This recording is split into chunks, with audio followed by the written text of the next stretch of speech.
We're super excited that a brand new version of vCluster platform has come out, version 4.0. What we're gonna do in this video is take a quick look at one of the new features. We're gonna add existing virtual clusters to the platform without managing the lifecycle of the virtual cluster. So let's go ahead and jump into a slide real quick to see some of the benefits. And then what we'll do is we'll look at a demo on adding the virtual cluster to the vCluster platform. So let's get going. So we've had some requests on how do I add, a virtual cluster to the platform without actually managing it there. So say I start using vCluster platform and I've already got virtual clusters that are running. How do I add them in? It's now possible to add an existing virtual cluster to the platform without having the platform try to take over the lifecycle management. So let's check out some of the benefits. So basically you can enable pro features of vCluster. So the license key is distributed to the virtual cluster via the platform. You can give admins an overview of their fleet of virtual clusters across the organization. You can view virtual clusters in the UI to get an overview of versions, enable features, etc. You can detect issues such as vCluster errors, outdated Kubernetes versions, or upgrade issues at a glance, receive additional context and debugging information for errors and overall health status of each virtual cluster. You can inspect resources inside virtual clusters via the UI. You can give other users access to virtual clusters through the platform, which is especially useful if you're using SSO. And you can enable integrations provided by the platform, such as Argo CD integration that can automatically add virtual clusters to Argo, or the Vault integration that allows the use of Vault secrets in virtual clusters. So why is this pretty cool? It basically gives you an overview of stuff that you're already using. So say you go from the open source version and then you go to the pro version, you're gonna be able to bring those virtual clusters into the platform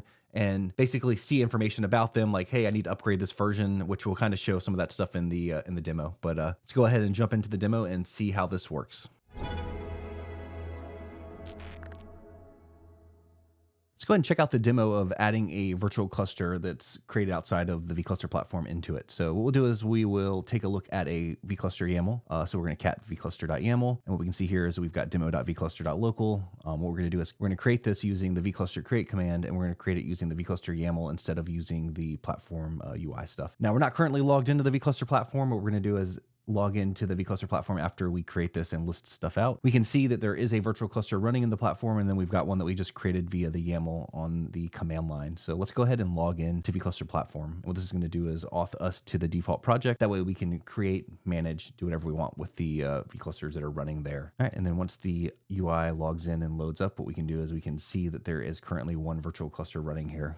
We don't have that other one imported yet. What we're going to do is go ahead and import it in. That way we can see information about it. We can drill down into it. We can upgrade it. We can do all kinds of cool stuff. So let's go ahead and vCluster list. We still see those two running. We're going to go ahead and swap over to use the platform driver. We can do that using vCluster use driver platform. What this is going to do is change the driver to the platform from Helm. That way, when we create virtual clusters, we're creating them in the vCluster default tenant.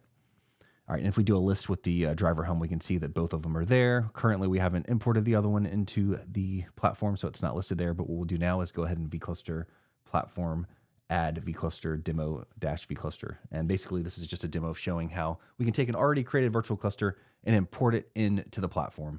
All right, so let's go ahead and swap over to the UI. Now we can see we've got demo vCluster running in the UI too. So we can drill down into it. We can look at namespaces. We can look at pods. We can look at deployments. We can look at the configuration, which is pretty cool. So this configuration is basically just going to match what we created a moment ago using the vCluster YAML.